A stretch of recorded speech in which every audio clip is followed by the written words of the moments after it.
Hello friends, good morning. তো তোমরা কেমন আছো বন্ধুরা? আশা করছি ভালো আছো। তোমাদের সাথে আমিও খুব ভালো আছি। আমার চ্যানেলে তোমরা যদি নতুন থাকো প্লিজ চ্যানেলটা জলদি সাবস্ক্রাইব করে পাশে থেকে বেলকে টিং টিং টিং করে বাজিয়ে দিও, কারণ কি আমার ভিডিও নোটিফিকেশন যাতে তোমরা সবার আগে দেখতে পাও।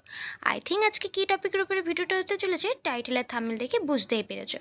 সকাল সকাল একদম মর্নিংয়ে কিন্তু পৌঁছে গেছিলাম বারাসাতে, তাও আবার কাকে নিয়ে সেটা তোমরা চট করে একবার দেখে নাও তো। মামুনিকে নিয়ে। আজকে মাকে নিয়ে কিন্তু যাচ্ছি আমার বড় মাকে দর্শন করতে। ব্যাপারটা কত স্পেশাল না? হ্যাঁ, আজকের দিনটাও খুব স্পেশাল, কারণ আজকে ছিল আমার বার্থডে। সেই উপলক্ষেই বড় মার দর্শনে যাওয়া। আর ফার্স্ট টাইম কিন্তু আমি বড় মার দর্শনে যাচ্ছি। আমার মতো কে কে বড় মার কাছে গেছো অবশ্যই কমেন্টে জানিও। শুনশান রাস্তা, যেহেতু একদম মর্নিংয়ে বেরিয়েছি। আর এখানে নিজে কথা বলেছি, পরে বাড়িতে এসে শুনছি কোনো ভয়েস ক্লিপ এখানে নেই, পরে অ্যাড করেছি। আর এটা হচ্ছে ব্যারাকপুর রোড। তো আমরা এখন ব্যারাকপুর রোড ধরেই সোজা পৌঁছে যাব ব্যারাকপুর স্টেশনে। তো চলো যেতে যেতে তোমাদের সঙ্গে কথা হোক। আজকের দিনটাতেই আমি ফার্স্ট পৃথিবীতে আসি আমার মায়ের হাত ধরে, আর তারপরের থেকেই পৃথিবীর আলো দেখা শুরু। আর সেখান থেকেই ছোট থেকে যে কিভাবে তাড়াতাড়ি বড় হয়ে গেলাম বুঝেই উঠতে পারলাম না। আজকের দিনটা যতটা না স্পেশাল, আজ থেকে 23 বছর আগের দিনটা আমার মায়ের কাছে নাকি ঠিক ততটাই স্পেশাল। মায়ের একটা ছোট্টখাট্টো আবদার ছিল যে আজকের দিনে সে বড় মাকে দেখবে, তাও আবার আমাকে সঙ্গে নিয়ে। তাই আমিও আর 7-5 না ভেবে দুই মাকে নিয়ে আর আমার এক ঠাকুমাকে নিয়ে পৌঁছে গেলাম কিন্তু এই ব্যারাকপুর স্টেশনে। ফেলে আসা দিনগুলোতে অনেক কিছু ভালো মন্দ দিয়ে কাটিয়েছি, সেসব দিনগুলো আর মনে করতে চাই না। আজকের দিনটা বা এই বছরটা আমার কাছে খুব ভালো, কারণ কেন জানো তো, এই বছরে আমি অনেক কিছু অ্যাচিভ করতে পেরেছি। সেটা না হয় অন্য কোনো ব্লগে তোমাদের সঙ্গে শেয়ার করা যাবে।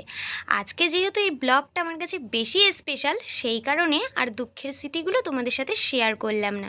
যাই হোক, কথা বলতে বলতে পৌঁছে গেছি নৈহাটি স্টেশন।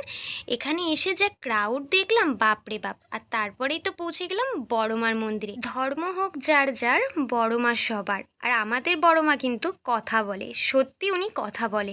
এই কথাটা আমি মুখে শুনেছি, কখনো বিশ্বাস করতাম না আগে, কিন্তু বড় মার কাছে না আমি এই জিনিসটা অনুভব করতে পারতাম না। তারপরে বড় মার জন্য এখান থেকে ডালা রেডি করছিলাম, যেহেতু পুজো দেব। তারপরে বাইরে বেরোতেই দেখলাম বড় মার এখানে কত কত প্রার্থনা জমা হয়েছে, মানুষের কত মনস্কামনা এখানে একটা গিট্টু মাধ্যমে বেঁধে গেছে। আর তারপরে মনস্কামনা পূর্ণ হলে সেই ঘাটের থেকে তো দণ্ডি কাটছে অনেকে। তারপরে এই যে লম্বা লাইনটা দেখছো, এই লম্বা লাইন ধরে একদম শেষ মাথায় গেলেই পাবে তুমি বড় মার জন্য তোমার লাইনটা। বুঝতেই পারছো, আজকে যেহেতু রবিবার ছিল আর আমরা রবিবার দেখে এসেছিলাম, আজকে কিন্তু খুব ভিড়। কথা বলতে বলতে তোমাদের সঙ্গে তো শেয়ার করাই হলো না, এখানে কিন্তু মা ব্রহ্মময়ীর মন্দির আছে। আর আমরা এখন চলে এসেছি মা ব্রহ্মময়ীর মন্দিরে। আগে ভাবলাম ভোলানাথকে দর্শন করি, তারপরে মাকে দর্শন করা যাবে। যেমন বলা তেমন কাজ।